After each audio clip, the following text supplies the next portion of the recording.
आप जांच का इंतजार कर लीजिए, दूध का दूध पानी का पानी हो जाएगा। उसके बाद मुझे लगता है कि हमको चूंकि इस तरह की जो बातें निकल करके सामने आ रही है, तब मुझे कहना अच्छा लगेगा। अभी देखिए, आदरणीय नेता आए हैं, लगातार अपराधी अपराध करेंगे, हो सकता है किन्हीं किन्हीं बातों को लेकर के करेंगे, लेकिन कार्रवाई होगी। ये राष्ट्रीय जनता दल का प्रण है, वादा है, उस कार्रवाई से पीछे नहीं। विजय सिन्हा बोलेंगे नहीं तो विजय सिन्हा नेता प्रतिपक्ष रह जाएंगे क्या? वो तो सम्राट चौधरी और विजय सिन्हा दोनों के बीच कौन कितना बोलेगा और कौन कितना दिल्ली वाले के जहन में अपने आप को स्थापित कर पाएगा, इसके लिए दोनों के बीच कंपटीशन चल रहा है।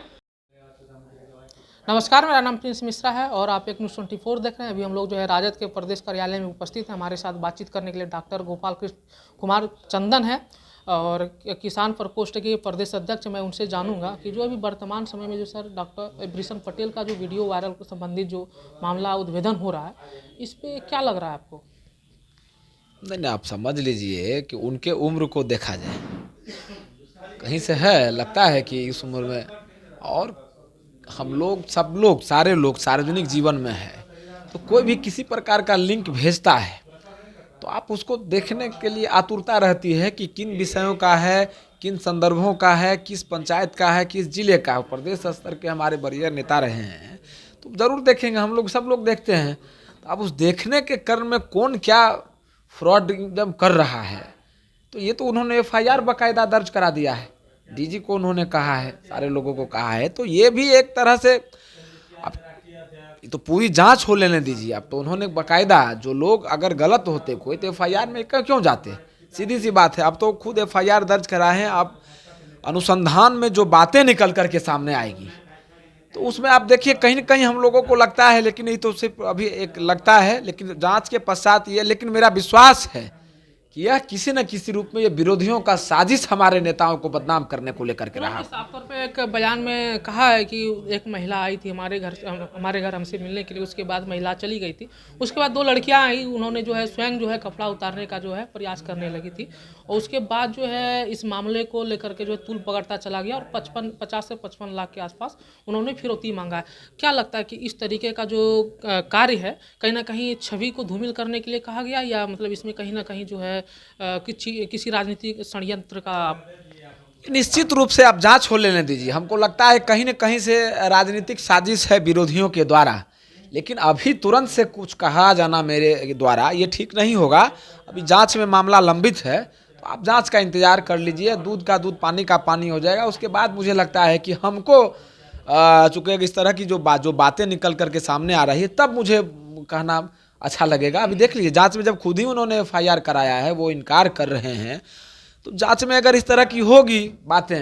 लेकिन वो जब आज जो है वो कार्यालय आए थे, जब मीडिया वालों ने उनसे सवाल किया तो मीडिया पे भड़क गए। जाइए आप आसमान पे जा कर के आप देखिए, इस तरीके का जो है उन्होंने भड़काऊ बयान दे दिया। नहीं, हमारा तो पार्टी के जो शीर्षस्थ हैं, नेतृत्व हैं, तो मीडिया पर तो हम लोग नहीं इस तरह का, लेकिन अब क्या किन संदर्भ में उनका वो भड़क गए, क्या परिस्थिति वहाँ पर पैदा हुई, वो तो फिर देखना। उस वक्त तो हम थे नहीं, उसकी जानकारी मुझे है नहीं कि किन बातों को लेकर के वो भड़क गए।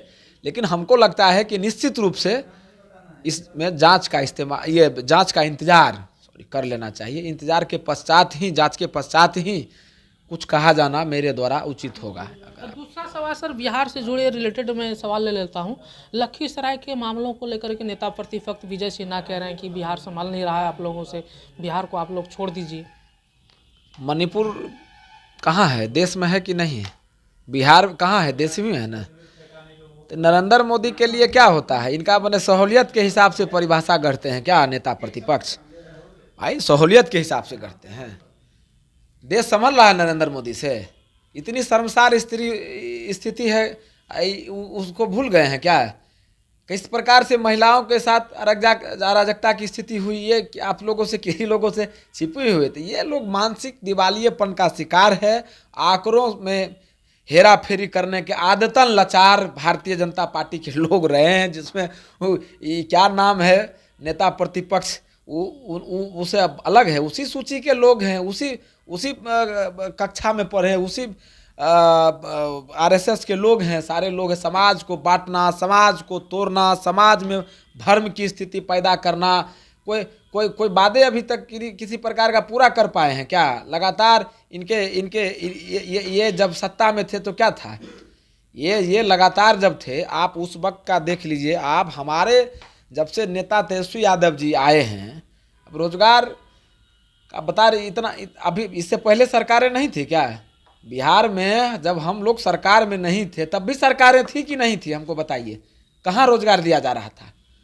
तो ये हमारे नेता निश्चित रूप से, और सब लोग जानते हैं, सर्वविदित है, इसमें हमको बताना बहुत जरूरी नहीं था, फिर भी बताना आवश्यक हो जाता है कि जब से आदरणीय नेता आए हैं, लगातार अपराधी अपराध करेंगे, हो सकता है किन्हीं किन्हीं बातों को लेकर के करेंगे, लेकिन कार्रवाई होगी। ये राष्ट्रीय जनता दल का प्रण है, वादा है, उस कार्रवाई से पीछे नहीं हटा जाएगा। सवाल एक खड़ा होता है कि जिस तरीके से लगातार कुछ दिनों में जो है लगातार क्राइम बढ़ता जा रहा है, तो कहीं ना कहीं प्रशासनिक व्यवस्था पे सवाल खड़ा होता है।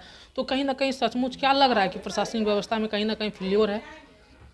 प्रशासनिक व्यवस्था कैसे फेल्योर कह दीजिएगा? फेल्योर तब न कहा जाएगा। देखिए, अपराधी अपराध शायद कर सकते हैं, लेकिन कार्रवाई नहीं होगी तब तो। अपराधी पकड़े नहीं जा रहे हैं, अपराधी को प्रिविलेज दिया जा रहा है मेरे सरकार के द्वारा। क्या भारतीय जनता पार्टी के सरकार में प्रिविलेज दिया जा रहा था ना? शराब माफिया, उसके जो मंत्री थे, राजस्व पूर्व के मंत्री थे, उसका भाई था, उसके स्कूल में रखा गया था, तब उन लोगों को बचाया गया था कि नहीं बचाया गया था? इस प्रकार का उदाहरण अगर माननीय नेता तेजस्वी यादव जी के समय में दे दीजिए ना, तब ना हम बात कर लें। तो ये सारे चीज सामने है।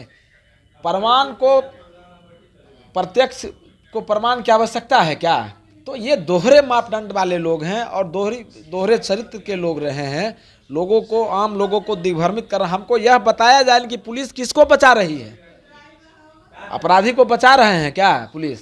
आप ही बताइए ना। अपराधी को मेरे सरकार के द्वारा, मेरे नेताओं के द्वारा किसी को फोन किया गया है कि फलाने अपराधी को पर मत जांच करिए या फलाने अपराधी को मत पकड़िए? तब एक सवाल होगा कि प्राश्रय हमारी सरकार में हमारे नेताओं के द्वारा दिया जा रहा है। लेकिन हम तो कार्रवाई के लिए, हमारी आतुरता है। इस तरह से आतुरता तो किसी के सरकार में था नहीं, तो इस पर फिर क्या कहना? ये विरोधी का तो काम ही है। अच्छा, वो बोलेंगे नहीं, विजय सिन्हा बोलेंगे नहीं तो विजय सिन्हा नेता प्रतिपक्ष रह जाएंगे क्या? वो तो सम्राट चौधरी और विजय सिन्हा दोनों के बीच कौन कितना बोलेगा और कौन कितना दिल्ली वाले के जहन में अपने आप को स्थापित कर पाएगा, इसके लिए दोनों के बीच कंपटीशन चल रहा है। इसमें क्या है? ये तो हास्यास्पद बयान है। आंकड़ों से कि बाजीगरी में ही लोग माहिर। आप हर स्टेट का, हम कह रहे हैं कि जब भारतीय जनता पार्टी हर स्टेट की अपेक्षा में, कैसे आप ले लीजिए, मध्य प्रदेश से ऊपर हैं हम। आप नहीं देखे हैं इसका मतलब? हम नहीं जानते हैं। हम कह रहे हैं भारतीय जनता पार्टी की जहां सरकारें हैं उससे हम ऊपर हैं क्या? हम मणिपुर से भी ऊपर चले गए क्या? नहीं गए ना। तो उनको अपने गिरिबा में भी झांक लेना चाहिए। अपने भी सरकारें जहाँ उनकी है, जिस राज्यों में, वहाँ भी झांक लेना चाहिए। उसके बाद हम लोगों पर बात करनी चाहिए। अंतिम बात यह रहा हमारा कि हम बचाने को न फंसाने को, हम दोनों विषय में हमारी आतुरता है। निर्दोष फंसे नहीं और दोषी बचे नहीं, इस फॉर्मूले से हमारी सरकार चल रही है। इसके आगोश में जो भी आएंगे वो किसी को बख्शा नहीं जाएगा। ये थे हमारे साथ डॉक्टर गोपाल कृष्ण कुमार, जो कि उर्फ चंदन, जिनको नाम से जाना जाता है, किसान प्रकोष्ठ के प्रदेश अध्यक्ष हैं, जिनको आप सुन रहे थे, जिन्होंने साफ तौर पे कहा कि हमारी सरकार जो है कार्रवाई को लेकर के तत्परता दिखाती है। ऐसे ही तमाम खबरों के लिए हमारे साथ बने रहिए और देखते रहिए न्यूज़ 24। प्रिंस मिश्रा, पटना। धन्यवाद।